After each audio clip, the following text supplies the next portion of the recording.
Om Shanti. Good morning. साकार मुरली 1 मई 2023। बाबा का मीठा मीठा लेटर हम मीठे मीठे बच्चों के मीठे मंथन के लिए। मंथन शुरू करने से पहले निराकार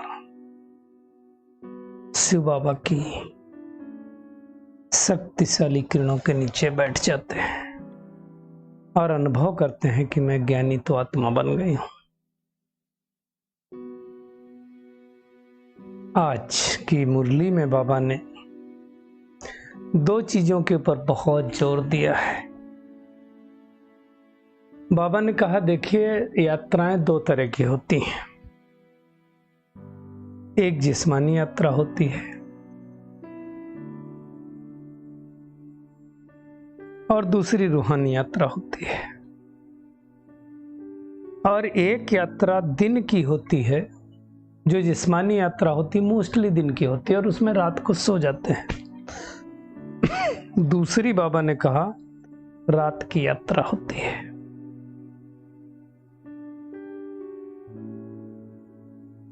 भगवान कौन सी यात्रा करना सिखलाता है? सोचो। तो भगवान आकर के रात की यात्रा सिखलाता है। रात मतलब एक तो कलियुग रूपी रात की यात्रा, और दूसरा बाबा ने कहा कि ये जो कलियुग रूपी रात भी है उसमें भी जो दिन और रात है, उस रात में परमात्मा को याद करने की यात्रा। अब दुनिया में उस यात्रा पर चाहे बद्रीनाथ जाएं, चाहे केदारनाथ जाएं, चाहे अमरनाथ जाएं, दिन में सफर करके रात में सो जाते हैं। लाइन लगना पड़ता है, धक्के खाने पड़ते हैं। ये यात्रा अंतर जगत की यात्रा है, मन की यात्रा है, बुद्धि की यात्रा है। और इस यात्रा में बाबा ने कहा दिन में तो काम लगा रहता है, भाई लोग नौकरी पर जाते हैं, दुकान पे जाते हैं, माताएं घर संभालती हैं। तो रात को बाबा ने कहा उन्नति हो सकती है। और उसके लिए बाबा ने इंस्ट्रक्शंस दिया कि मीठे बच्चे क्या करो, अमृत बेले उठ करके बाप को याद करो। क्योंकि अमृत बेला का जो समय है 3 बजे से 2 बजे से जो भी हो, 4 बजे से, उस समय वातावरण भी अच्छा होता है और हर आत्मा सो जाती है। पाप करने वाले लोग भी सो जाते हैं। तो बाबा ने कहा सवेरे का समय बहुत अच्छा है कमाई के लिए। इसलिए बाबा ने कहा, हे नींद को जीतने वाले बच्चे, सवेरे सवेरे उठ करके मुझे याद करो। है ना? 2 दिन पहले भी कहा था सवेरे सोना सवेरे उठना। आज भी कहा बाबा ने। सवेरे सोना का मतलब शाम को जल्दी सो जाना। यह गुण मनुष्यों को बड़ा बनाता है। आप दुनिया में भी देखो, जो जल्दी उठते हैं ना, उनके हर काम परफेक्ट होते हैं। तो बाबा ने कहा तुमको तो 21 जन्मों के लिए परफेक्शन मिल रहा है। तो अब क्या करना है? हमें परमात्म श्रीमत का पालन करना है। बाबा ने कहा जब परमात्मा की श्रीमत का पालन करेंगे तो सदा सलामत रहेंगे, कोई दुख तकलीफ नहीं होगी। इतने तकदीरवान बनते हैं कि 2500 साल तक माया कोई चोट नहीं दे सकती। काया तो निरोगी बनती है। और बाबा ने कहा सबसे तकदीरवान बच्चे वो हैं जो चलते फिरते, उठते बैठते, खाते पीते बाप की याद में रहते हैं। तो चेक करें हम उतने तकदीरवान हैं। क्या सच में मैं रात की मुसाफरी ठीक से कर रहा हूं? चेकिंग करना है। क्यों कह रहा है बाबा? क्योंकि याद में बल है। याद से ही आत्मा को ताकत मिलती है, राज तिलक मिलता है, अविनाशी वर्षा मिलता है। इसी को तो महामंत्र कहा जाता है। मन माना भोग क्या है? मन मेरे में लगाओ।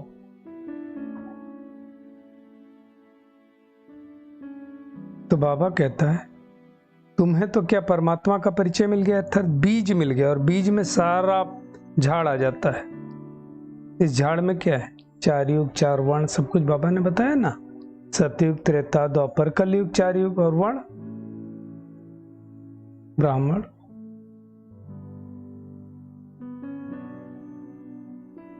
देवता, क्षत्रिय। वैसे अगर दुनिया के हिसाब से ये वो हैं जो बाबा ने स्थापन किया। दुनिया में क्या बोलते हैं? ब्राह्मण,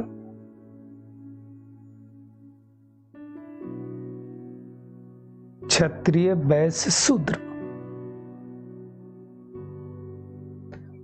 ब्राह्मण ही देवता बनते ना, उस हिसाब से वो भी 4 ही हैं। तो बाबा कहता है ये सारी बातें तुमको इस समय जानने को मिलती हैं। सिर्फ बाबा ने कहा 2 बातें याद करो बस, और सब भूल जाओ। क्या?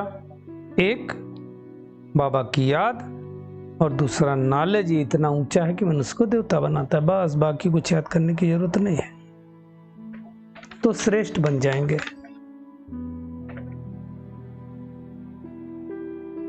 तो बार बार आज बाबा याद दिला रहा है कि सवेरे उठकर के सुदर्शन चक्र फिराओ, प्रयत्न करो, मेहनत करो। दिन में याद नहीं भी ठहरती है, और नहीं भी ठहरती है, सच बोला बाबा ने, तो रात को पुरुषार्थ करो। मुख्य याद कुछ भी करो। बाबा कहता मैं आता ही हूं तब जब सारी दुनिया पतित हो जाती है। तो पतित को पावन बनाने आता है, इसलिए बाबा ने कहा योग अग्नि से विकर्मों को भस्म करो, इन 5 विकारों को जीतो, तब माया जीत जगत जीत बनेंगे। बस बाबा को याद करना है और वर्षा को याद करना है तो बहुत सहज बात, लेकिन हर कोई कर नहीं पाता है। किसी किसी को लगता है अरे तो अमृत वेला मतलब 4 बजे, तो एक्चुअली मेजोरिटी लोग उठते नहीं। मेरा भी ऐसा ही था, क्योंकि सुबह तो नींद सबसे अच्छी आती है, पर हम धीरे स्टूडेंट लाइफ में पढ़ाई करते थे तो भी नहीं उठते थे। 5 बजे उठते थे, लेकिन 4 बजे उठ के नहीं पढ़ते थे, और 4 बजे उठते थे तो हमें नींद आने लगती थी। मतलब वो प्रैक्टिस की बात है, लेकिन जब से उठना चालू किया तब से आनंद आता है। तो बाबा कहता है तो बहुत सहज, लेकिन उसकी प्रैक्टिस करनी, मेहनत करनी है। दुनिया में तो अर्जुन को भी गीता में कहा गया ना कि आत्मा समझो, रथ दिखाया गया, घोड़े दिखाया गया। वास्तव में उसमें दिखाया गया कि अर्जुन को रथ कौन हाँक रहा था? श्री कृष्ण हाँक रहे थे। वास्तव में बाबा कहता है कि मैं तुम्हारा रथी हूं, तुम्हारे रथ को मैं चला रहा हूं, बस तुम जो डायरेक्शन परमात्मा की मिलती उस पे चलते रहो। अब जिसका रथ हाँकने वाला स्वयं परमात्मा हो, उसको तकलीफ नहीं हो सकती। यह हो सकता है जैसे दुनिया में कहा जाता है कि भगवान के घर में देर हो सकती है, अंधेर नहीं हो सकती है। यह हो सकता है। कई बार कुछ चीजें तुरंत स्पष्ट नहीं होती हैं, मिलते हुए नहीं दिखती हैं, तो लगता है कि पता नहीं परमात्मा के घर में अंधेर तो नहीं। अंधेर नहीं होती, देर हो सकती है, वो भी कर्मों के अनुसार मिलता है, वो समझने की बातें हैं। तो बाबा कहता है तुम याद करो और फिर चार्ट रखो। जो 21 जन्म की परमात्मा हमें बादशाही दे रहा है, उसको हम याद नहीं कर सकते। सोचने की बात है। घर गृहस्थ में बाबा ने कहा रहो, फिर ये दूसरा कोर्स उठाओ। दुनिया में लोग कितने कितने कोर्स करते हैं आमदनी के लिए, ये भी तो आमदनी है।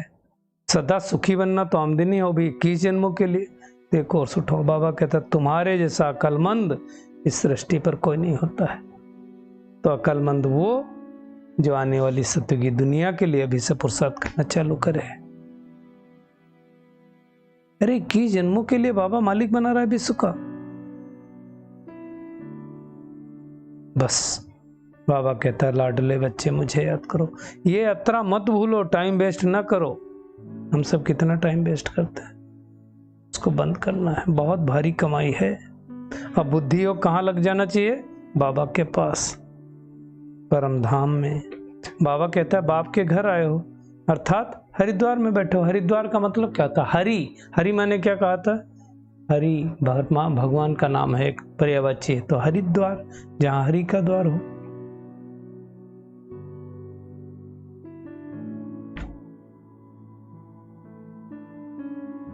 तो हरि परमात्मा यहाँ तो खुद बैठे हैं। हरि कहा जाता है जो दुख हरता है, और भगवान को क्या बोलते हैं? दुख हरता सुख करता।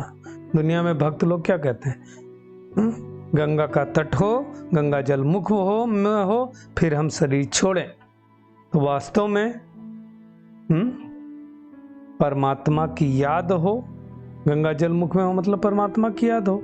किनारा गंगा का हो अर्थात मन और बुद्धि का उनसे किनारे में लगा हो, परमधाम में लगा हो, शिव बाबा की याद हो, फिर शरीर छोड़े तो क्या होगा? जीवन मुक्ति में जाएंगे। बस आज बार बार बाबा कहता है अगर बेहद की रजाई लेनी तो रात को जाग कर यात्रा करो,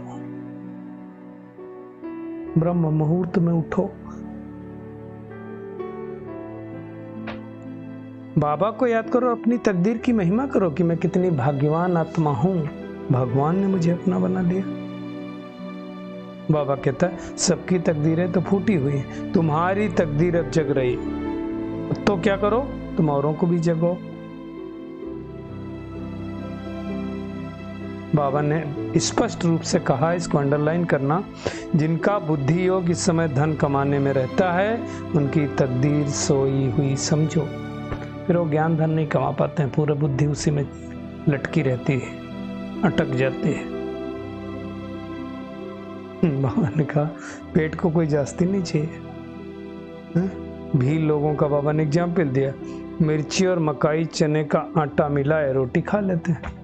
पहले तो चलन था वो खाते थे, गिट्टी जिसको बोलते हैं, भौरी बोलते थे हमारे यहाँ, लिट्टी गिट्टी जो भी लिट्टी बोलते हैं कई बार बिहार की लैंग्वेज में, आटा और वो क्या बोलते हैं उसका, सत्तू का बना करके फिर वो सब खाते थे। आजकल तो बिकती भी है। तो क्या चाहिए बाबा कहते हैं, है ना? बाबा ने आज बहुत प्यार से कहा, हे लाडले बच्चे, मैं तुमको नैनों पर बिठाए ले चलता हूं, इसलिए हे मेरे नूरो रत्नो नूरे जिस्म, बच्चे मुझे याद करो। कितना प्यार कर से बाबा समझाता है। याद करेंगे तो परमात्मा की मदद मिलेगी ना, तो मेहनत करनी है। दुनिया में होते हैं हद के फिलैंथ्रोपिस्ट, दानी जिसको कहा जाता है, और हम हैं बेहद के। दुनिया में भी कमाई में से 8 आना 4 आना निकालते हैं। बाबा कहते तुमको तो कंप्लीट फिलैंथ्रोपिस्ट बनना है, विकारों का दान, कमी कमजोरियों का दान करना ना। बाबा ने आज कहा ब्रह्मा बाबा भी तो अधर कुमार था, तो वो मेहनत कर सकता तो तुम क्यों नहीं कर सकते हो? बाबा ने एक चीज और कही, कई बार बच्चे बोलते हैं भगवान हमारी रक्षा क्यों नहीं करता, मदद क्यों नहीं करता है। बाबा कहते हैं ऐसा नहीं कि ईश्वर का बना हूं फिर कुछ परिस्थिति नहीं आएगी, पेपर नहीं आएंगे, क्यों? कर्म भोग तो यही चुप तो करना है ना, उसको अच्छी तरह से समझना। तो आज का होमवर्क क्या है? एक तो हमें रूहानी यात्रा करनी है, रात को जाग करके बाबा को याद करना है। जिस्मानी यात्रा है तो जन्म जन्मांतर बहुत करते आए, विनाशी धन के पीछे अपनी तकदीर नहीं गंवानी है, सच्ची कमाई करनी है ना। तन मन धन से पूरा महादानी बनना है, 21 जन्मों के लिए सब कुछ इनसे और कर लेना है। आज का बाबा का वरदान है, दिव्य बुद्धि के बल द्वारा परमात्म टचिंग का अनुभव करने वाला मास्टर सर्वशक्तिमान भव। दिव्य बुद्धि को बुद्धि बल कहा जाता है। बाबा ने कहा इस बुद्धि बल द्वारा ही बाप से सर्वशक्तियां कैच कर सकते हो और मास्टर सर्वशक्तिमान बन सकते हो। ये कोई बाहर दिखने वाली शक्ति नहीं है, बुद्धि से ही तो परमात्मा को जाना, बुद्धि से तो अपने आप को जाना। बाबा ने कहा जैसे साइंस बुद्धि बल है, लेकिन वो संसारी बुद्धि है, संसार के प्रति, प्रकृति के प्रति उनकी सोच चलती है, और हमारे पास दिव्य बुद्धि का बल है जो परमात्मा प्राप्ति की अनुभूति कराता है, परमात्मा टचिंग का अनुभव कराता है। तो उसके आधार पर हम सफलता का अनुभव करते हैं। स्लोगन है मास्टर ज्ञान सूर्य बन, सर्व को ज्ञान की लाइट माइट देने वाले सच्चे सेवादारी हैं। चलिए कुछ सेकंड के लिए परमात्मा किरणों के नीचे बैठ जाते हैं। और महसूस करते हैं कि मैं दिव्य बुद्धि से संपन्न परमात्मा टचिंग का अनुभव करने वाली कोटों में कोई मास्टर सर्वशक्तिमान आत्मा हूँ। रूहानी यात्रा कर 21 जन्मों की कमाई करने वाली पद्मा पदम भाग्यशाली आत्मा हूँ। शुक्रिया मीठे प्यारे बाप दादा, शुक्रिया आप सभी का इस मीठे मंथन के लिए। ओम शांति।